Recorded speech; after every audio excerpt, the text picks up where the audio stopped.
Hi everyone, welcome to our channel. நாம் Wednesday அப்படின்னாலே பாலிட்டிக்கான class பார்த்துக்கிட்டு இருக்கோம். ஸோ இன்றைக்கி வெனஸ்டே பாலிட்டிக்கான கிளாஸ் தான் பார்க்க போகிறோம். ஸோ நம்ம டிஎன்பிசி பாலிட்டியில் 15 out of 15 எடுக்கணும் அப்படிங்கிறதுக்காக சிலபஸ் வைஸாக இருக்கக்கூடிய ஒவ்வொரு டாப்பிக்காக இன்ச் பை இன்ச் போய்கிட்டு இருக்கோம், ரைட்டா? ஸோ இன்றைக்கி 5வது கிளாஸில் இருக்கோம். இன்றைக்கி பார்க்கக்கூடிய டாபிக் என்னென்னா குடியுரிமை, சிட்டிசன்ஷிப் அப்படிங்கிறது தான் பார்க்க போகிறோம். இது வரைக்கும் 4 கிளாஸஸையும் நீங்கள் பார்க்காத இருக்கீங்க அப்படின்னா கிளாஸ் லிங்க் டிஸ்கிரிப்ஷனில் கொடுக்குற என்ஸ்க்ரீன்லேயும் கொடுக்குற பார்க்காத இருக்கவங்க பார்த்துக்கோங்க. அதே போல் ஒரு இன்ஃபர்மேஷன், குரூப் 4க்கான ஃப்ரீ டெஸ்ட் பேட்ச் போய்கிட்டு இருக்கு. ஸோ நீங்கள் வரக்கூடிய குரூப் 4 அண்ட் குரூப் 2ல் 180+ வாங்கணும், அதுக்கு ஒரு நல்ல ஃப்ரீ டெஸ்ட் பேட்சாக வேணும் அப்படின்னா அந்த டெஸ்ட் பேட்ச்சில் நீங்கள் ஜாயின் ஆகணும்னா ஸோ அதுக்குன்னு தனி டெலிகிராம் சேனல் க்ரியேட் பண்ணி வச்சுருக்கோம். ஸோ அந்த டெலிகிராம் சேனல் லிங்க்கை வந்து பார்த்திங்கன்னா டிஸ்கிரிப்ஷன்லேயும் கொடுத்துருக்கேன். ஸோ அதை கிளிக் பண்ணி ஜாயின் பண்ணிக்கோங்க, ஓகேவா? ஸோ உங்களுக்கான கொஸ்டின்ஸ் அப்படிங்கிறது டெலிகிராமில் வரும். நீங்கள் டெஸ்ட்டை அட்டன் பண்ணிக்கலாம், ஆன்சர் கீயும் வந்துடும். எல்லாமே வந்து உங்களுக்கு டெலிகிராம்லேயே கிடைக்கும், ஓகே? ஸோ அதே போல் நம்ம சேனலில் வீக்லி ஸ்கெடியூல் படி என்னென்ன கிளாஸஸ் அப்படிங்கிறதையும் கரெக்டாக ஃபாலோ பண்ணிக்கோங்க. சரி, ஓகே, வீடியோக்குள்ளே போகலாம். குடியுரிமைனா என்னங்க? ஸோ அப்போது இதுலேயே வந்துருச்சு, வாழ்கிறதுக்கான உரிமையை தான் குடியுரிமை அப்படின்னு சொல்கிறோம், சிட்டிசன்ஷிப் அப்படின்னு சொல்கிறோம். ஸோ கவனிங்க, அப்போது இந்திய அரசியல் அமைப்பில் குடியுரிமையை பற்றி சொல்லக்கூடிய ஆர்டிக்கல் எது அப்படின்னா 5லிருந்து 11 வரைக்கும் குடியுரிமையை பற்றி தாங்க இந்திய அரசியல் அமைப்பில் சொல்லப்பட்டிருக்கு.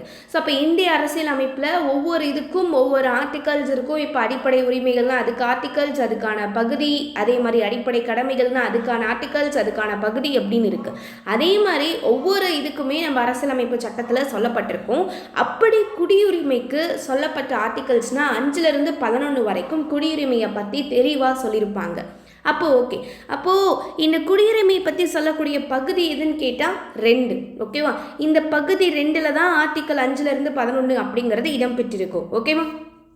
அடுத்து சரி, ஓகே, இப்போ மெயின் இதுக்கு வருவோம். குடியுரிமைனா என்ன? ஒரு நாட்டில் வசிக்கிறாங்க அப்படின்னா அந்த மக்களுக்கு நீங்கள் வசிச்சுக்கலாம், உங்களுக்கு எல்லா உரிமையும் இருக்குது அப்படின்னு கொடுக்கப்படுற உரிமை தான் ஒரே வார்த்தையில் சொன்னால் குடியுரிமை. குடியுரிமை இருந்தால் மட்டும்தான் இப்போ நாட்டில் கொடுக்கக்கூடிய சட்ட உரிமைகளாக இருக்கட்டும், அரசியல் உரிமைகளாக இருக்கட்டும், அதே மாதிரி அதாவது ஏதோ சலுகைகள் கொடுக்குறாங்களா இருக்கட்டும், இது எல்லாமே அவங்களுக்கு கிடைக்கும். ஸோ அப்போது அவங்களுக்கு இந்தியாவில் வசிக்கிறதுக்கான குடியுரிமை இருக்கணும், ரைட்டா? இருந்தால் தான் அவங்களுக்கு சலுகைகளாக இருக்கட்டும், அரசியல் சம்மந்தப்பட்ட உரிமைகளாக இருக்கட்டும், அதே மாதிரி வந்து பார்த்திங்கன்னா சட்ட உரிமைகளாக இருக்கட்டும் அவங்களுக்கு கிடைக்கும். கவனிங்க, அப்போது இதில் ஒரு 2 கொஸ்டின் கேட்கலாம். ஒற்றை குடியுரிமைக்கு எடுத்துக்காட்டாக நம்ம இந்தியாவை சொல்லலாம். அப்போ இரட்டை குடியுரிமையும் இருக்கானா? இருக்குது, சில நாடுகளில் இருக்குது. அதுக்கு அமெரிக்காவை ஒரு எக்ஸாம்பிளாக நம்ம சொல்லலாம். அமெரிக்காவில் இரட்டை குடியுரிமை இருக்குது. இப்போது அப்போ இரட்டை குடியுரிமைனா எப்படி இருக்கும்? இப்போது நம்ம இந்தியாவை பொறுத்த வரைக்கும் மாநிலங்கள் அப்படிங்கிறது இந்தியாவில் நிறைய மாநிலங்கள் இருந்தாலும் மாநிலத்துக்குன்னு தனியாக குடியுரிமையெல்லாம் கொடுக்கறதில்ல. ஸோ இந்தியாவில் இருக்கக்கூடிய எந்த மாநிலத்தில் வேணாலும் நீங்கள் வாழ்ந்துக்கலாம், ஆனால் ஒரே ஒரு குடியுரிமை தான் ஒற்றை குடியுரிமை. அப்போது அமெரிக்காவில் இரட்டை குடியுரிமைன்னு கொடுக்குறாங்க. அது எப்படின்னா அங்கே நாட்டு ஒரு குடியுரிமை, மாகாணத்தில் இருக்கக்கூடியதுக்கு ஒரு குடியுரிமைன்னு 2 குடியுரிமையை கொடுக்குறாங்க. அதை நம்ம தெளிவாக அடுத்தடுத்து பார்க்கலாம். ஸோ இதை ஜஸ்ட் தெரிஞ்சுக்கோங்க. அதே மாதிரி குடியுரிமை அப்படின்னா இதுதான்ப்பா குடியுரிமை, இதுக்கு இதுதான் வரையறை அப்படின்னு சொல்லிட்டு நம்ம அரசியல் அமைப்பில் இல்லவே இல்லை, எந்த ஒரு டெஃபினிஷனும் கொடுக்கவே இல்லை. அதை தான் வரையறைன்னு சொல்கிறோம். அதே மாதிரி இந்தியாவில் வாழ்ந்துக்கிட்டு வர மக்களை 2ஆக பிரிக்கிறாங்க. 1 குடிமக்கள், சிட்டிசன்ஸ் அப்படின்னு பிரிக்கிறாங்க. 2 அயல் நாட்டவர், ஏலியன்ஸ் அப்படின்னு பிரிக்கிறாங்க. அப்போது நம்ம ஆல்ரெடி பார்த்தாச்சு, இங்கே குடியுரிமை பெற்ற குடிமக்களுக்கு தான் சலுகைகள் இதெல்லாம் வந்து கிடைக்கும் அப்படின்னு சொல்லி பார்த்தோம். அப்போது அயல் நாட்டவர்களுக்கு சலுகைகளோ முழுமையான உரிமைகளோ கிடைக்காது, ஏன்னா அவங்க அந்நியர், ஓகே? அதே மாதிரி அரசியல் அமைப்பும் குடியுரிமையும் பாருங்கள். இந்தியா வந்து ஒன்றிய அரசு, சென்ட்ரல் ஆர் யூனியன், மாநில அரசு, ஸ்டேட் கவர்மெண்ட் இப்படின்னு இருந்தாலும் இங்கேயுமே 2 பிரிவாக இருந்தாலும் குடியுரிமை என்னவோ நம்மளுக்கு ஒன்று தான், ஓகே? நம்ம அரசியலமைப்பால் கொடுக்கப்படுற உரிமை அப்படிங்கிறது ஒரே ஒரு குடியுரிமை தான். அதே மாதிரி மாநிலங்களுக்கான தனி குடியுரிமைலாம் கொடுக்கறதில்ல. இப்போ தமிழ்நாடு தனி மாநிலம், ஆந்திர பிரதேசம் தனி மாநிலம். அப்போ தமிழ்நாட்டில் வசிக்கிறதுக்கு குடியுரிமை இருக்குது, அதே மாதிரி ஆந்திராவில் வசிக்கிறதுக்கு குடியுரிமை இருக்குன்னு மாநிலத்திலலாம் தனியாக கொடுக்கறதில்ல, ஒரே குடியுரிமை, அது ஒட்டுமொத்தமான இந்திய குடியுரிமை தான். அதே மாதிரி இந்த குடியுரிமையை பற்றி சொல்லக்கூடிய ஆர்டிக்கல் 5-11 சொல்கிறோம் இல்லையா, இது இப்போ நடைமுறையில் இப்போ இருக்கா அப்படின்னா இல்லை. ஓகேவா? ஸோ அதே மாதிரி இது இந்த ஆர்டிக்கல் 5-11 இருக்குல்ல, இது வந்து பார்த்தீங்க அப்படின்னா கவனிங்க, எப்போ வந்து கவனிங்க, இந்த ஆர்டிக்கல் 5-11 அப்படிங்கிறது ஜனவரி 26, 1950 யாருக்கெல்லாம் இந்திய குடிமக்கள், யாரெல்லாம் வந்து எவருக்கெல்லாம் வந்து இந்திய குடிமக்கள் அப்படிங்கிற உரிமை இருக்குது அப்படிங்கிறத பற்றி இந்த ஆர்டிக்கல் 5-11 சொல்லுது. ஓகேவா? ஸோ இதை நோட் பண்ணிக்கோங்க. அதே மாதிரி இந்திய குடியுரிமை சட்டம் 1955ங்கிறது நடைமுறையில் இருக்குது. இந்த ஆர்டிக்கல் நடைமுறையில் இல்லை, குடியுரிமைக்குன்னு கொண்டு வந்த சட்டம் 1955 இது நடைமுறையில் இருக்குது. அதே மாதிரி இந்த ஆர்டிக்கல் 5-11 என்ன சொல்லுதுன்னு பார்த்தோம். ஜனவரி 26, 1950 வந்து இது பண்ணப்பட்டுச்சு இந்த ஆர்டிகல்ஸ். இது என்ன சொல்லுதுன்னா, இந்திய குடிமக்கள் யாரெல்லாம் அப்படிங்கிற அதிகாரத்தை கொடுக்குது. அதே மாதிரி அமெரிக்காவில், நம்ம இந்தியாவில் மாநிலத்துக்குன்னு தனியாக குடியுரிமை இல்லைன்னு பார்த்தோம். அமெரிக்காவில் ஒவ்வொரு மாகாணத்துக்கும் தனியாக குடியுரிமை இருக்குது. இது நோட் பண்ண வேண்டிய விஷயம். இந்திய அரசியலமைப்பு தொடங்குறப்போ குடியுரிமை ஆர்டிக்கல் 5-11 அப்படிங்கிறத குடியுரிமைக்கானதை சேர்த்தாங்க. அடுத்து ஜனவரி 26, 1950 யாரெல்லாம் இந்திய குடிமக்கள் அப்படிங்கிறத இந்த ஆர்டிக்கல் சொல்லுதுன்னு நம்ம ப்ரீவியஸாகவே பார்த்தோம். ஓகேவா? ஸோ அதுதான் வந்து பார்த்திங்கன்னா இங்கேயும் சொல்லப்பட்டிருக்கு. அடுத்து இதில் ஒவ்வொரு ஆர்டிக்கலாக பார்க்கலாமா? ஃபஸ்ட்டு ஆர்டிக்கல் 5னா என்ன? உறைவிடம் மூலிமா ஒருத்தவங்க குடியுரிமை பெறுறாங்கல்ல, அதை பற்றி சொல்லுது. கவனிங்க, ஆர்டிக்கல் 5 படி இந்தியாவை உறைவிடமாக கொண்டவர இந்திய குடிமகன்னு சொல்கிறாங்க. அப்போது உறைவிடம்னா ஸோ இங்கேயே வந்து அவங்க தங்கக்கூடிய இடமாக இந்தியாவை கொண்டிருந்தாங்கன்னா அவங்களும் இந்திய குடிமகன் அப்படின்னு சொல்லி ஆர்டிக்கல் 5 சொல்லுது. அதே மாதிரி அவங்க உறைவிடமாக கொண்டிருந்தாலும் அவங்க இந்தியாவில் பிறந்தவங்களா இருக்கணும் கண்டிப்பாக. அதே மாதிரி அப்படி இல்லை அப்படின்னா அவங்களுடைய பெற்றோர், அப்பா அம்மா இருக்காங்கல்ல, அவங்க 2 பேத்துல யாரேச்சும் ஒருத்தர்னாச்சும் இந்தியாவில் பிறந்தவங்களா இருக்கணும். அதே மாதிரி இந்திய அரசியலமைப்பு வந்து ஸ்டார்ட் பண்ணுறதுக்கு முன்னாடியே அவர் வந்து இந்தியாவில் 5 ஆண்டுகளுக்கு குறையாமனாச்சும் குடியிருந்திருக்கணும் அப்படின்னு சொல்லப்படுது. ஒன்று என்ன சொல்லுது இந்த ஆர்டிக்கல் 5, இந்தியாவை உறைவிடமாக கொண்டிருந்தால் அவங்களுக்கு இந்திய குடிமகன் அப்படிங்கிறத கொடுக்கலாம். அதே மாதிரி அப்படியா இருந்தாலும் கண்டிப்பாக இந்தியாவில் பிறந்தவராக இருக்கணும். இல்லையா, இன்னொரு ஆப்ஷனும் கொடுக்குறேன், அவங்களோட அப்பா அம்மா, அதாவது இப்போ ஒரு குழந்தை இருக்குன்னா இங்கே சொல்லப்படுறது மகன் அல்லது மகளை சொல்லப்படுது. இந்த 2 பாயிண்ட்டும் இந்தியாவில் பிறந்தவராக இருக்கணும், உறைவிடமாக கொண்டவராக இருக்கணும்னு. அப்படியும் இல்லையா, நான் இன்னொரு ஆப்ஷன் கொடுக்குறேன், அந்த பையனோடையோ பொண்ணோடையோ அப்பா அம்மா இங்கே வந்து பார்த்தீங்க அப்படின்னா இந்தியாவில் பிறந்தவராக இருக்கணும். அப்படியும் இல்லைன்னா இந்திய அரசியலமைப்பு தொடங்குறதுக்கு முன்னாடியே, அதாவது 1950க்கு முன்னாடியே 5 வருஷம்னாச்சும் குறையாமல் இங்கே குடியிருந்திருக்கணும் அப்படின்னு சொல்லி ஆர்டிக்கல் 5 படி இந்த ரூல்ஸ்லாம் இந்திய குடிமகனாக இருக்கிறதுக்கு சொல்லுது. அடுத்து ஆர்டிக்கல் 6 என்ன சொல்லுதுன்னா, குடிபெயர்றது மூலிமா குடியுரிமை பெறுதல் அப்படிங்கிறத பற்றி விளக்குது. இந்த பாயிண்ட் ஞாபகம் வச்சுக்கோங்க. இப்போ கவனிங்க, அப்போ குடிபெயர்தல்னா என்ன? பாகிஸ்தானில் இருந்து இந்தியாவுக்கு வராங்கன்னு வச்சுக்கோங்களேன், அதுதான் குடிபெயர்தல்னு சொல்கிறோம். ஓகேவா? ஸோ அப்போது பாகிஸ்தானில் இருந்து இந்தியாவுக்கு வராங்க. ஸோ கவனிங்க, அவங்களுடைய பெற்றோர்களோ அவங்களுடைய பெற்றோரோட பெற்றோர்களில் யாரோ ஒருத்தரோ, ஸோ சொல்லுவோம்ல தாத்தாவோட தாத்தான்னு சொல்கிற மாதிரி, இப்போது எப்படி சொல்லலாம்னா, இப்போ நான் இருக்கேன்னா நான் அடுத்து என்னோட அப்பா அம்மா, அடுத்து வந்து பார்த்திங்கன்னா என்னோடய அப்பா அம்மாவோட அப்பா அம்மா, இப்படி ஓகேவா சொல்கிறாங்க. இதில் யாராச்சும் ஒருத்தரோ 1935 இந்திய அரசாங்க சட்டத்தில் அதாவது சொல்லப்பட்டிருக்க மாதிரி இந்தியாவில் பிறந்தவர்களாக இருக்கணும். ஸோ அப்போ இதுக்கு எப்படி ஆப்ஷன் கொடுக்குறாங்க பாரு, ஒன்று நீயே, இல்லைன்னா உன்னோட அப்பா அம்மா, அப்படியே இல்லைன்னா அவங்களோட அப்பா அம்மாவில் யாராச்சும் ஒருத்தர், அவங்க வந்து 1935 இந்திய அரசாங்க சட்டத்தில் சொல்லப்பட்டிருக்க மாதிரி இந்தியாவில் பிறந்தவராக இருக்கணும் அப்படின்னு சொல்லப்படுது. அதே மாதிரி அதுக்கு ஒரு டேட்டுமே கொடுக்குறாங்க. அவங்க ஜூலை 19, 1948 தேதிக்கு முன்னாடியே குடிபெயர்ந்தவராக இருக்கிறாங்க அப்படின்னா அவங்க இந்தியாவில் வழக்கமாக குடிபெயர்ந்தவங்க தான் அப்படின்னு. ஸோ இதில் எந்த பிரச்சனையும் இல்லைன்னு எடுத்துக்கலாம் அப்படின்னு சொல்லப்படுது. அதே மாதிரி ஜூலை 1900 அதாவது ஜூலை 19 1948 இந்த டேட்டுக்கு அப்புறமா ஒருவேளை குடிபெயர்ந்திருக்காங்கன்னா இந்திய அரசால் நியமிக்கப்பட்டிருக்க அலுவலர்கிட்ட பதிவு செஞ்சுருக்கணும். இந்த டேட்டுக்கு முன்னாடி வந்துட்டா பிரச்சனை இல்லை, வழக்கமாக குடிபெயர்ந்தவர்னு எடுத்துக்குவோம். இதுவே இதுக்கு அப்புறமா குடிபெயர்ந்திருக்கீங்கன்னா இந்திய அரசுக்குன்னு நியமிக்கப்பட்ட ஒரு அலுவலர் இருப்பாங்க, அவங்க கிட்ட பதிவு செஞ்சுருக்கணும். பதிவு செய்கிறதுக்கு முன்னாடி குறைஞ்சது 6 மாதம்னாச்சும் இந்தியாவில் குடிபெயர்ந்திருக்கணும் அப்படின்னும் சொல்லப்படுது. ஓகேவா? இந்த டேட்டில் இருந்தால், இதுக்கு முன்னாடி இருந்தால் வழக்கமாக குடிபெயர்ந்தவங்கள எடுத்துக்கலாம். இல்லை இதுக்கு பின்னாடி வரீங்கன்னா இந்திய அலுவலர்கிட்ட போய் பதிவு செய்யணும். அந்த பதிவு செய்கிறதுக்கு முன்னாடியும் பதிவு செய்கிறதுக்கு 6 மாதத்துக்கு முன்னாடி கரெக்டாக நீங்கள் இங்கே அட்லீஸ்ட் குடிபெயர்ந்திருக்கணும் அப்படின்னு சொல்லப்படுது. அடுத்து 3 ஆர்டிக்கல் 7 என்ன சொல்லுதுன்னா, இந்தியாவில் இருந்து பாகிஸ்தானுக்கு குடிபெயர்ந்து சென்றவர்கள். நல்லா கவனிங்க. ஆர்டிக்கல் 6 என்ன பார்த்தோம்? பாகிஸ்தான்லேருந்து இந்தியாவுக்கு குடிபெயர்ந்தவங்கன்னு பார்த்தோம். இங்கே இந்தியாவிலேருந்து பாகிஸ்தானுக்கு குடிபெயர்ந்தவங்க. அப்போது இவங்க என்னது? இந்தியாவிலேருந்து பாகிஸ்தானுக்கு குடிபெயர்ந்தவங்கன்னா அவங்க இந்தியர் தான், ரைட்? ஸோ கவனிங்க, இந்த பிரிவுப்படி அதாவது மார்ச் 1 1947 இந்த தேதிக்கு அப்புறமா இந்தியாவிலிருந்து பாகிஸ்தானுக்கு போயிருக்காங்கன்னு வச்சுக்கோங்க, அவங்கள இந்திய குடிமக்களாக எடுத்துக்க மாட்டாங்க. ஏன்னா கவனிங்க, அதை பார்க்கலாம்.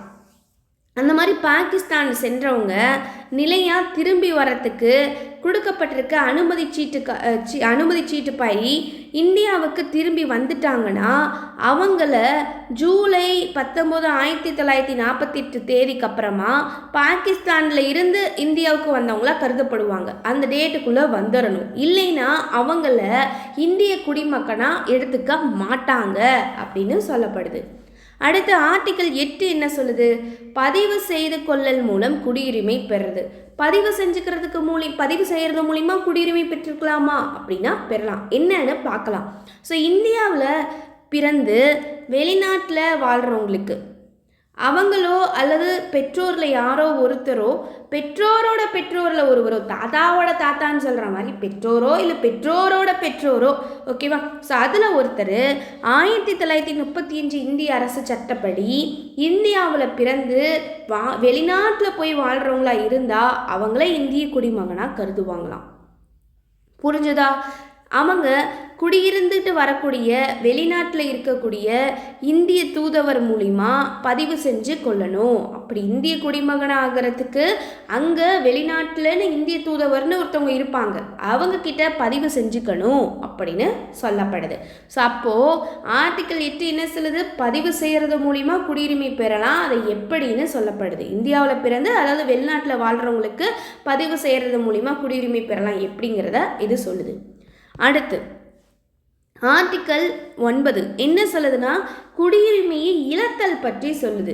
கவனிங்க, இந்திய அரசியல் அமைப்பு தொடங்கிறதுக்கு முன்னாடியே ஒரு இந்திய குடிமகன் தனிச்சையாக ஒரு வெளிநாட்டு குடியுரிமையை பெற்றான் அப்படின்னா அவர் இந்திய குடியுரிமையை இழப்பார். அதாவது இந்திய அரசியலமைப்பு ஸ்டார்ட் ஆகிறதுக்கு முன்னாடி 1950க்கு முன்னாடியே ஒரு இந்திய குடிமகன் போய் அவனா ஒரு வெளிநாட்டில் குடியுரிமையை வாங்கிடுறான். இப்போ ஃபார் எக்ஸாம்பிள் ஒரு அமெரிக்காவில் போய் வாங்குறாங்க, சைனாவில் போய் வாங்குறான், அப்போது அவனுக்கு தானாகவே அந்த இந்திய குடியுரிமை போயிடும் அப்படின்னு சொல்லப்படுது. அடுத்து ஆர்டிக்கல் 10 என்ன சொல்லுதுன்னா, குடியுரிமையை தொடர்தல் பற்றி சொல்லுது. என்ன சொல்லுது? ஆர்டிக்கல் 5லிருந்து 8 வரைக்கும் பார்த்தோம். இதுக்கு கீழே இந்திய குடிமக்கள் ஆகக்கூடிய ஒவ்வொருவரும் தொடர்ந்து இந்திய குடிமக்களாகவே இருப்பாங்க அப்படின்னு ஆர்டிக்கல் 10 சொல்லுது. ஓகே, ஸோ ஆர்டிக்கல் 5லிருந்து 8 வரைக்கும் சொல்லப்பட்ட என்ன சொன்னுச்சு? இந்திய குடிமக்களாகும் ஒவ்வொருவரும் தொடர்ந்து இந்திய குடிமக்களாக தான் இருப்பாங்கன்னு அந்த ஆர்டிக்கல்லாம் விளக்கிட்டு வந்தது இந்த ஆர்டிக்கல் 10 வந்து சொல்லுது. அந்த ரூல்ஸை ஃபாலோ பண்ணி இருக்கிறாங்க அப்படின்னா ஆர்டிக்கல் 5ல் என்ன சொல்லப்பட்டிருக்கு, ஆர்டிக்கல் 6ல் என்ன சொல்லப்பட்டிருக்கு, ஆர்டிக்கல் 7ல் என்ன சொல்லப்பட்டிருக்கு, ஆர்டிக்கல் 8ல் என்ன சொல்லப்பட்டிருக்கு. ஸோ இது எல்லாமே குடியுரிமை பெறத்துக்கான வழிமுறைகளை சொல்லப்பட்டிருக்கும். அந்த வழிமுறைகள் இருந்துச்சு அப்படின்னா இந்த ஆர்டிக்கல் என்ன ஆர்டிக்கல் 10 என்ன சொல்லுதுன்னா இங்கே குடியுரிமையை தொடரலாம் அப்படின்னு சொல்லுது. ஆனால் அவங்களுடைய குடியுரிமையை பாராளுமன்ற சட்டம் ஒன்றை இயற்றுறது வாயிலாக இழக்கவும் செய்யலாம். பாராளுமன்ற சட்டம் ஏதாச்சும் கொண்டு வரது மூலிமா அவங்களுடைய குடியுரிமை இழக்கக்கூட செய்யலாம் அப்படின்னு சொல்லப்பட்டிருக்கு. அடுத்து ஆர்டிக்கல் 11 பாருங்க. குடியுரிமையை ஒழுங்குபடுத்துறதுக்கு பாராளுமன்றத்துக்கு இருக்கக்கூடிய அதிகாரங்கள் என்ன? குடியுரிமையை கரெக்டாக ஒழுங்குபடுத்தணும், அதை சீரமைக்கணும் அப்படின்னா பாராளுமன்றத்துக்கு என்னென்ன அதிகாரங்கள் இருக்குது? பாராளுமன்றம் சட்டத்தை ஒன்றை இயற்றி பாராளுமன்றம் சட்டம் ஒன்றை இயற்றி குடியுரிமையை ஒழுங்குபடுத்தலாம். இது என்னடா கரெக்டாக இல்லை, நான் ஒரு சட்டத்தை இயற்றுறேன் அப்படின்னா இயற்றி கண்டிப்பாக அதை ஒழுங்குபடுத்தலாம். 1955 ஸோ இந்த 1955ங்கிறது இந்திய குடியுரிமை சட்டம், ரைட்? ஸோ 1955 இந்திய குடியுரிமை சட்டத்தை இயற்றுனுச்சு. இந்த இந்திய குடியுரிமை சட்டம் அரசியலமைப்பு தொடங்கினதுக்கு அப்புறமா தான் குடியுரிமையை பெறதும் குடியுரிமையை இழத்தலை பற்றியும் சொல்லுது. ஓகே, ஸோ இது வெரி வெரி இம்பார்ட்டன்ட். அடுத்து கவனிங்க, குடியுரிமை திருத்த சட்டம். இது கிட்டத்தட்ட குடியுரிமை திருத்த சட்டம் 1955ங்கிறது 8 முறை திருத்தப்பட்டிருக்கு. So very very very important. ஒன்று 1957 திருத்த சட்டம், அடுத்து 1960, 1985, 1986, 1992, 2003. ஸோ இது பார்த்திங்கன்னா காமன்வெல்த் குடியுரிமை நீக்கப்பட்டிருக்கு இந்த 2003. 2005 குடியுரிமை திருத்த சட்டம், அடுத்து 2015 குடியுரிமை திருத்த சட்டம்னு மொத்தம் 8 டைம் பார்த்திங்கன்னா இந்த குடியுரிமை திருத்தப்பட்டிருக்கு. அது very very very very important. அடுத்து ஃபஸ்ட்டு குடியுரிமை பெறுதல் பற்றி பார்க்கலாம். கவனிங்க, அக்விசிஷன் ஆஃப் சிட்டிசன்ஷிப், புதிய பகுதிகளை இணைத்தல் மூலிமா குடியுரிமை பெறுதலை பற்றி சொல்லுது. கவனிங்க. ஸோ கவனிங்க, குடியுரிமை பெறுதல் எந்தெந்த வழியில் நம்ம பெறலாம் அப்படின்னு சொல்லப்பட்டிருக்கு. புதிய பகுதிகளை இணைக்கிறது மூலிமா நம்ம குடியுரிமை பெறலாம். இது 5வது தான். ஃபஸ்ட்டு என்னென்ன இருக்குன்னு பார்க்கலாம். பை பர்த், பிறப்பால் குடியுரிமை பெற முடியும். மரபு வழி தோன்றலால் பை டிசன்ட், அதால் நம்மளால் பெற முடியும். நம்ம சொன்னல பெற்றோர் அல்லது பெற்றோரோட பெற்றோர் அப்படின்னு சொன்னோம்ல, அந்த மாதிரி. அடுத்து பதிவு மூலிமா பை ரிஜிஸ்ட்ரேஷன், அது மூலிமா குடியுரிமை பெற முடியும்.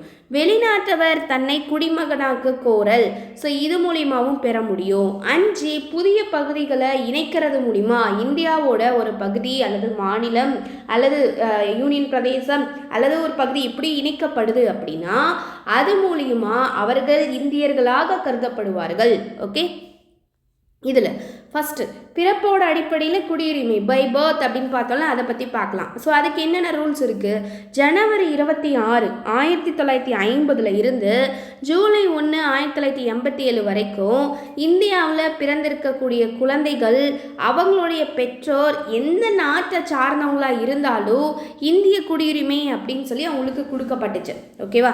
ஜனவரி 26, 1950 இருந்து ஜூலை 1, 1987 வரைக்கும் டைம் கால்குலேஷன் எடுத்துக்கிட்டாங்கங்க.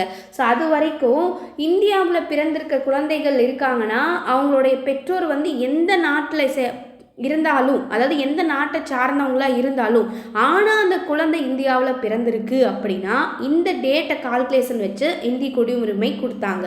அடுத்து ஜூலை 1, 1987 இருந்து டிசம்பர் 3, 2004 வரைக்கும் ஒரு கால்குலேஷன் எடுத்து அதுக்கப்புறமா இந்தியாவில் பிறக்கக்கூடிய குழந்தையோட பெற்றோரில் யாரேச்சும் அந்த சமயத்தில் இந்திய குடிமகனாக இருந்தாங்கன்னா அதை வச்சு இந்திய குடியுரிமை கொடுத்தாங்க. நல்லா கவனிங்க. ஜனவரி 26, 1950 இருந்து ஜூலை 1, 1987 வரைக்கும் என்ன பண்ணாங்க? இந்த டைம்குள்ளே ஒரு குழந்தை இந்தியாவில் பிறந்திருக்குன்னா அவங்களோட பெற்றோர் எந்த நாட்டை சேர்ந்தவங்களாலும் இருக்கலாம். ஆனால் இந்த டைம்குள்ளே பிறந்திருக்குதுன்னா அந்த குழந்தைய வச்சு குடியுரிமை கொடுத்தாங்க. ஓகே, அடுத்து ஜூலை 1, 1980 டு டிசம்பர் 3, 2004 இதுக்கு எப்படி கால்குலேஷன் வச்சுக்கிட்டாங்கன்னா அந்த குழந்தையும் பிறந்து அந்த பெற்றோரில் யாரோ ஒருத்தர் இந்த டேட்டுக்குள்ளே இந்திய குடியுரிமை யாரோ ஒருத்தர் பெற்றிருக்காங்கன்னா அதை வச்சு இந்திய குடியுரிமை கொடுக்கப்படும் அப்படின்னு சொன்னாங்க. அடுத்து டிசம்பர் 3, 2004 அதுக்கப்புறம் டிசம்பர் 3, 2004 அதுக்கப்புறமாவும் இந்தியாவில் பிறந்திருக்காங்க அப்படின்னா அவங்க பிறப்பை வச்சு குடியுரிமை வாங்கிக்கிட்டாங்க. அதே மாதிரி பெற்றோர் இந்தியாவை சார்ந்தவராக இருக்கணும் அப்படின்னு சொல்லப்பட்டுச்சு. ஓகே, அடுத்து பெற்றோரில் ஒருவர் குடிமகனாகவும் மற்றொருவர் சட்டவிரோதமாகவும் இந்தியாவில் இடம்பெயர்ந்தவராக இருக்கக்கூடாது அப்படின்னு சொல்லப்படுது. ஓகேவா? ஸோ அப்போது டேட் சொல்லியிருக்காங்க பாருங்கள், ஒவ்வொன்றுக்கு என்னென்ன ரூல்ஸ் இருக்குது அப்படின்ட்டு. ஃபைனலாக பெற்றோரில் ஒருத்தர் இந்திய குடிமகனாக இருந்து இன்னொருத்தவங்க சட்டவிரோதமாக இந்தியாவில் குடிபெயர்ந்தவங்களாக இருக்கக்கூடாது, அதாவது இடம்பெயர்ந்தவராக இருக்கக்கூடாது, சட்டத்துக்கு பயந்து இங்கே வந்தவங்களாக இருக்கக்கூடாது அப்படின்னு சொல்லப்படுது. அடுத்து செகண்டு, மரபு வழி தோன்றலால் குடியுரிமை பை டிசென்ட் மூலம்னு சொன்னோம்ல, அது என்ன? இந்தியாவில் பிறக்காதவங்களுக்கு சொல்லப்படுது, அதுதான் மரபு வழி தோன்றலால் குடியுரிமை. கவனிங்க, ஜனவரி 26, 1950 டிசம்பர் 10, 1992 வரைக்கும் வெளிநாட்டில் ஒரு குழந்தை பிறந்திருந்தாலும் அந்த குழந்தையோட அப்பாவோ அல்லது இந்திய குடிமகனாக இருக்கக்கூடிய பட்சத்தில் வம்சாவளி மூலியமாவோ இந்திய குடியுரிமையை அவங்க பெறுவாங்க அப்படின்னு சொல்லப்படுது. அந்த குழந்தையோட அப்பா அல்லது பார்த்திங்க அப்படின்னா அந்த குழந்தையோட மூதாதையர் இப்படி வச்சு அந்த வம்சாவளி மூலிமா இந்த டேட்டுக்குள்ளே இருந்ததுன்னா குடியுரிமை கொடுக்கலாம் அப்படின்னு சொல்லப்படுது. அதே மாதிரி டிசம்பர் 10, 1992 டிசம்பர் 3, 2004 வரைக்கும் ஒருத்தர் வெளிநாட்டில் பிறந்து அவருடைய பெற்றோர் யாரேச்சும் இந்திய குடிமகனா இருக்கிறாங்கன்னு வச்சுக்கோங்க, அவங்களுக்கும் குடியுரிமை கொடுப்பாங்க. இப்போ ஃபார் எக்ஸாம்பிள் ஒருத்தர் சைனாவில் பிறக்கிறாரு. ஓகே, ஸோ சைனாவில் பிறக்கிறாரு. ஆனால் இந்த டேட் எடுத்துக்கிறாங்க டிசம்பர் 10, 1992 டிசம்பர் 3, 2004 அவர் அந்த சைனாவில் பிறந்திருக்கணும். அப்படி பிறந்திருந்தா அவரான சைனாவில் பிறந்தவர் தான். ஆனால் அவருடைய பெற்றோர் யாரேச்சும் இந்திய குடிமகனா அப்பாவோ அம்மாவோ இருந்தாங்கன்னா இந்த டேட்டுக்குள்ளே அவர் சைனாவில் பிறந்திருக்கும் போது இவருக்கு இந்திய குடிமகன் அப்படிங்கிற உரிமையை கொடுப்பாங்க. ஓகே, அடுத்து டிசம்பர் 3, 2004 அப்புறமா வெளிநாட்டில் பிறந்தவங்க அவருடைய இறப்பினை ஒரு வருடத்திற்குள் இந்திய தூதரகத்தில் பதிவு செய்யவில்லை எனில் இந்திய வம்சாவளி குடிமகனாக முடியாது அப்படின்னு சொல்கிறாங்க. சரி, பிறப்பினை நான் மாற்றி சொல்லிட்டேன்னு நினைக்கிறேன். டிசம்பர் 3, 2004 இருக்குல்ல, ஸோ அந்த டிசம்பர் 3, 2004 அப்புறமா வெளிநாட்டில் ஒருத்தர் பிறக்கிறாங்க அப்படின்னா அவங்க பிறந்த டேட்டை அந்த சர்டிஃபிகேட்டோட அந்த ஒரு வருடத்துக்குள்ளே இந்திய தூதரகத்தில் பதிவு செய்யலைன்னா இந்திய வம்சாவளி குடிமகனாக ஆக முடியாது அப்படின்னு சொல்லப்படுது. So very very very very important இந்த பாயிண்ட்டு. அடுத்து பதிவு மூலம் பை ரெஜிஸ்ட்ரேஷன் மூலிமா எப்படி குடியுரிமை பெறலான்னு சொல்கிறாங்க பாருங்கள். ஃபஸ்ட்டு இந்தியாவை பூர்வீகமாக கொண்டவங்க, அதாவது PIOன்னு சொல்லுவாங்க, பர்சன்ஸ் ஆஃப் இந்தியன் ஆர்ஜின். அது கவனிங்க, ஏற்கனவே இந்திய குடிமகனாக இருந்து அவங்களுடைய மகனோ பேரன்களோ கொள்ளு பேரன்களுக்கோ குடியுரிமை வேணும் அப்படின்னா 7 வருடங்கள் இந்தியாவில் வசித்து மத்திய அரசுக்கிட்ட பதிவு செய்யணும்னு சொல்கிறாங்க. இப்போது எப்படி சொல்லலாம்னா நம்மளோட தாத்தா பாட்டி இருக்காங்கன்னு வச்சுக்கோங்களேன், அவங்க பார்த்திங்கன்னா இந்திய குடிமகனாக தான் இருந்திருக்காங்க. அதுக்கப்புறமேலும் இதில் யாராச்சும் அதாவது என்னோட அப்பா அப்படின்னு வச்சுக்கோங்களேன். ஸோ என்னோட அப்பா ஒரு ஃபாரினில் ஒர்க் பண்ணுறவங்களா இருக்காங்க. அப்போ நம்ம என்ன பண்ணிடுவோம், ஸோ எல்லாருமே ஃபேமிலியோடு போயிடுவோமா. அப்போது நான் அதாவது இங்கே இருக்கக்கூடிய நம்மளை வச்சு சொல்லிக்கிட்டு இருக்கேன். ஓகேவா? அப்போ நாமளும் போயிடுவோம், நம்மளோட பேரண்ட்ஸ் அப்பா அம்மாவும் வந்துடுவாங்க, தாத்தா பாட்டியும் வந்துடுவாங்க. ஸோ அப்போ என்ன ஆகுது, அவங்க தாத்தா பாட்டி தான் இந்திய குடிமகனாக இருந்திருக்காங்க. ஆனால் இங்கே ஹோல் ஃபேமிலி இப்போ போயிருச்சு. இப்போ குடியுரிமை வேணும் அப்படின்னு நினைக்கிறப்போ அதாவது கொள்ளு பேரனாக இருக்கலாம் அல்லது பேரன்கள் நாம்பளாக இருக்கலாம், அதே மாதிரி மகனுக்கு கிடைக்கணும், நம்மளோட பேரண்ட்ஸ் அப்பாவாக இருக்கலாம். ஸோ இவங்களுக்கு கிடைக்கணும் அப்படின்னா என்ன பண்ணணும், 7 வருஷம் இந்தியாவில் வசித்து மத்திய அரசுக்கிட்ட பதிவு செஞ்சாதான் குடியுரிமையை வாங்க முடியும் அப்படின்னு சொல்லப்படுது. அதுதான் PIO. அடுத்து இந்திய குடிமகனை திருமணம் செய்வதன் மூலிமா எப்படி ஆண் அல்லது பெண் திருமணம் முடிஞ்சதுக்கப்புறம் 7 வருஷம் இந்தியாவில் வசித்து பதிவு செய்யணும். இங்கே வந்து மூதாதையர்கள் வச்சு சொல்லப்பட்டுச்சு. இங்கே ஒருவர் வந்து வேறு நாட்டை சேர்ந்தவர் ஒரு இந்திய பெண்ணை கல்யாணம் பண்ணிக்கிட்டாலோ, அல்லது ஒரு பெண் வந்து வேறு நாட்டை சேர்ந்த பெண் இந்திய ஆண்மகனை திருமணம் செஞ்சுக்கிட்டாலோ 7 வருஷம் இந்தியாவில் வந்து வசிச்சுட்டு பதிவு செஞ்சு வாங்கிக்கலாம். அடுத்து இவங்களுடைய 18 வயதுக்கு அப்புறமா இருக்கக்கூடிய குழந்தைகளுக்கு குடியுரிமை வழங்கப்படும். இந்த மாதிரி 7 வருஷம் வசித்து பதிவு செஞ்சிட்டோம் அப்படின்னா அதுக்கப்புறம் 18 வருஷத்துக்கு அப்புறம் அவங்க குழந்தைகளுக்குமே குடியுரிமை கொடுத்துருவாங்களாம். அடுத்து 4வது பாருங்க, வெளிநாட்டவர் தன்னை குடிமகனாக கோரல் பை நேச்சுரலைசேஷன். எப்படி வெளிநாட்டோட குடியுரிமை வாங்கியிருக்கவங்க கலை, இலக்கியம், தத்துவம், அறிவியல் இதில் ஈடுபாடு கொண்டவர்களாக இருக்கிறாங்க அப்படின்னா அவங்களுக்கும் குடியுரிமை வழங்கப்படும். ஆனால் வெளிநாட்டு குடியுரிமையை துறக்கணும். ஸோ அப்போது வெளிநாட்டவர் பை நேச்சுரலைசேஷன் மூலிமா அவங்களுக்கு குடியுரிமை வேணும்னா அவங்க இந்த மாதிரி எக்ஸ்ட்ரா கரிக்குலர் ஆக்டிவிட்டீஸில் கலை, இலக்கியம், தத்துவம், அறிவியல் இதெல்லாம் ஈடுபாடு கொண்டவங்களாக இருக்கணும். அவங்களுக்கு இந்திய குடியுரிமை கொடுக்கப்படும். ஆனால் அவங்களுக்கு இருக்கக்கூடிய அவங்க நாட்டு குடியுரிமை இழக்க வேண்டும் அப்படின்னு சொல்லப்படுது. அதே மாதிரி நல்ல அறிவு பெற்றவராக இருக்கணும். 8வது அட்டவணையில் இருக்கக்கூடிய ஒரு மொழியை தெரிஞ்சவராக கண்டிப்பாக இருக்கணும். 22 மொழிகள் சொல்லப்பட்டிருக்கு. அதில் ஏதாச்சும் ஒரு மொழினாச்சும் தெரிஞ்சவராக இருக்கணும். பதிவு செய்கிறதுக்கு முன்னாடி 12 மாதம் இந்தியாவில் வசிச்சிருக்கணும். அதாவது 1 வருஷம் இந்தியாவில் வசிச்சிருக்கணும். விண்ணப்பிக்கிறதுக்கு அப்புறமா குறைஞ்சது 11 வருஷம் இந்தியாவில் வசித்தவராக இருக்கணும் அப்படின்னு சொல்லப்படுது. ஸோ இதெல்லாம் வெரி இம்பார்ட்டன்ட்.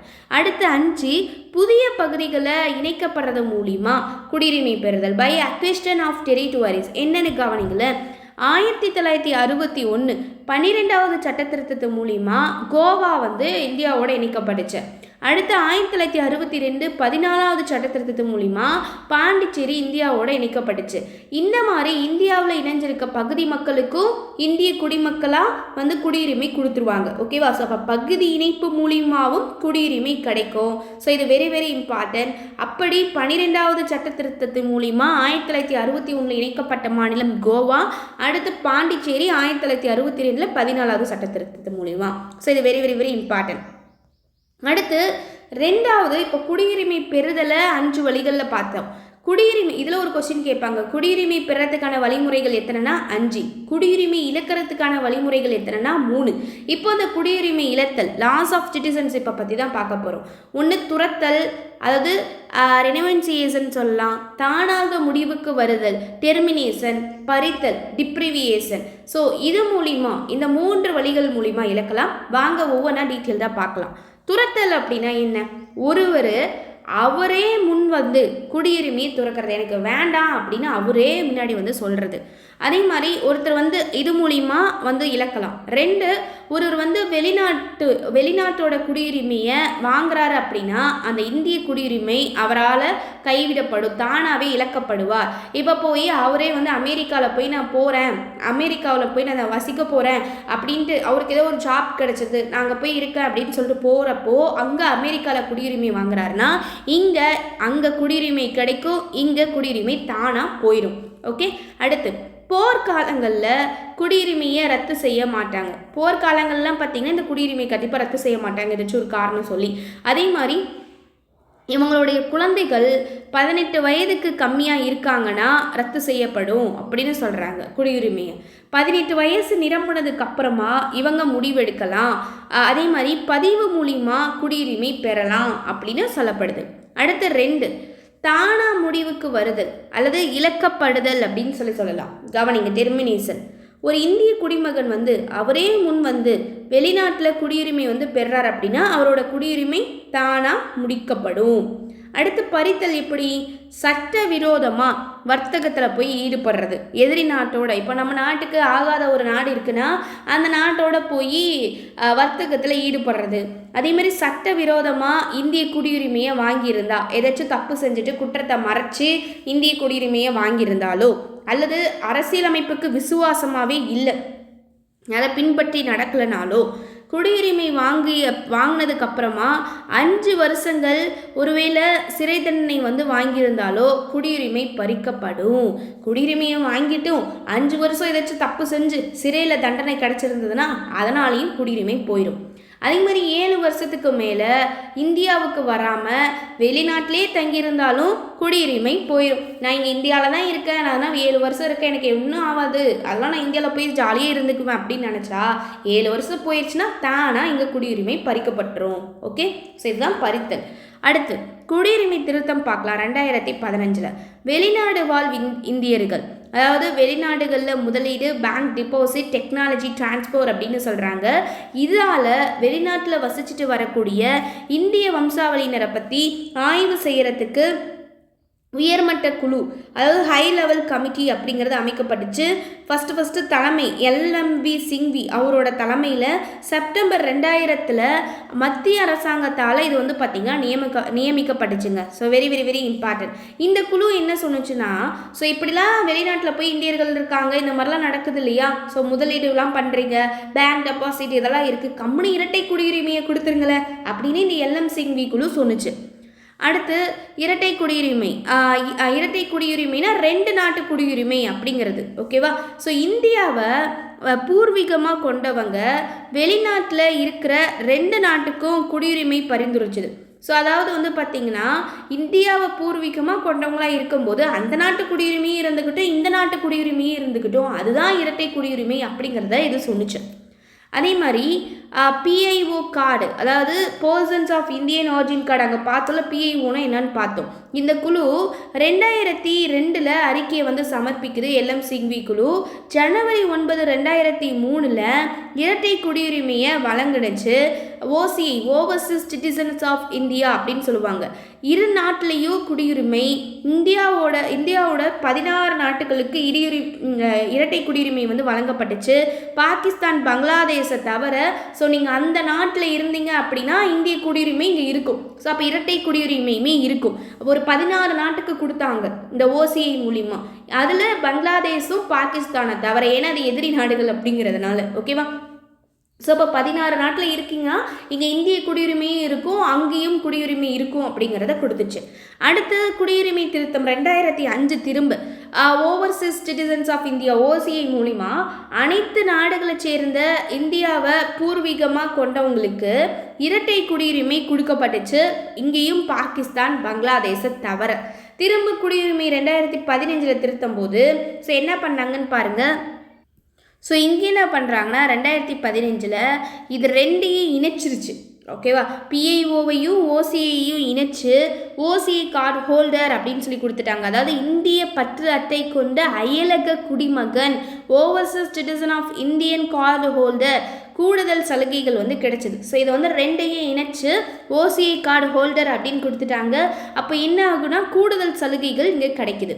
அடுத்து இந்த OCI கார்டு, அதாவது இணைச்சு OCI கார்டுன்னு கொண்டு வந்தாங்களே, இதனால் கிடைச்ச நன்மைகள் என்னன்னு பாருங்கள். வாழ்நாள் முழுக்க இந்தியா வந்துட்டு போய்க்கலாம். அதே மாதிரி காவல் நிலையத்தில் பதிவு செய்யணுங்கிற அவசியம் இல்லை. அதே மாதிரி வந்து பார்த்திங்க அப்படின்னா NRIக்கு சமமான கல்வி இங்கே இருக்கும். நிதி பொருளாதார வெளிநாடு வாழ் இந்தியர்களுக்கு சமமான தகுதி இருக்கும். இவங்க இந்திய குழந்தைய தத்தெடுத்துக்கவும் முடியும். சமத்துவம், அதே மாதிரி விமான சீட்டு, அதாவது சமத்துவம்னு பாருங்கள் எதில் என்ன, விமான சீட்டு, பயணம், சுற்றுலா இடங்களுக்கு இந்திய மக்கள் மாதிரி இவங்களுக்கும் கட்டண அனுமதி வந்து கிடைக்கும். அடுத்து கட்டுப்பாடுகள் என்ன, இவங்களால வாக்களிக்க முடியாது. சட்டங்கள் வந்து இவங்களுக்கு பொருந்தும், ஆனால் வாக்களிக்கலாம் முடியாது. குடியரசுத் தலைவர், துணை குடியரசுத் தலைவர், இந்திய தேர்தல் ஆணையர், உயர் உச்சநீதிமன்ற நீதிபதி பதவிகளுக்கு கண்டிப்பாக போட்டியிட முடியாது. அடுத்து NRIனாலும் PIOனாலும் என்ன டிஃப்ரென்ஸ் பாருங்கள். NRIனா நான் ரெசிடென்ட் இந்தியன்னு சொல்லுவாங்க, PIOனா பர்சன்ஸ் ஆஃப் இந்தியன் ஆரிஜின்னு சொல்லுவாங்க. இவங்க இந்திய குடியுரிமையை பெற்றிருப்பாங்க, இந்தியாவை பூர்வீகமாக கொண்டவங்களாக இருப்பாங்க, ஆனால் இந்திய குடியுரிமை இவங்களுக்கு இருக்காது. ஆனால் இவங்க வெளிநாட்டில் வேலைக்காக இருப்பாங்க, வெளிநாட்டில் இவங்க குடியுரிமையை பெற்றிருப்பாங்க. இது முக்கியம். இந்தியன் பாஸ்போர்ட் இவங்க வச்சுருப்பாங்க. NRI அப்படிங்கிறவங்க வெளிநாட்டை சேர்ந்தவங்க, முன்னாள் இந்திய குடிமக்களாக இருப்பாங்க. இவங்கக்கிட்ட அதெல்லாம் இருக்காது. இவங்களுக்கு வாக்குரிமை உண்டு. இவங்களுடைய மகனோ அல்லது பேரன்களோ ஓ கார்டை வந்து வச்சுருக்கவங்களா இருப்பாங்க. ஸோ இவங்களுக்கு இல்லைங்கிறத முதையே பார்த்துட்டோம்.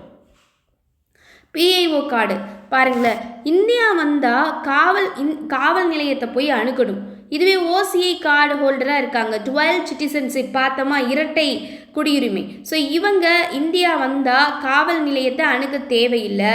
வெளிநாடு இந்தியா இந்த நாட்டிலையும் குடியுரிமையை பெற்றிருப்பாங்க. புரியுதா? ஸோ அதுதான் ஓசிஐ. அது ரெண்டத்தையும் இணைச்சாங்க அப்படிங்கிறத பார்த்தோம். வெளிநாட்டிலையும் இவங்களுக்கு குடியுரிமை இருக்கும், இந்தியாவிலையும் குடியுரிமை இருக்கும். இதெல்லாம் பரிந்துரைத்த குழு தான் இது எல்எம்சிங்வி குழு.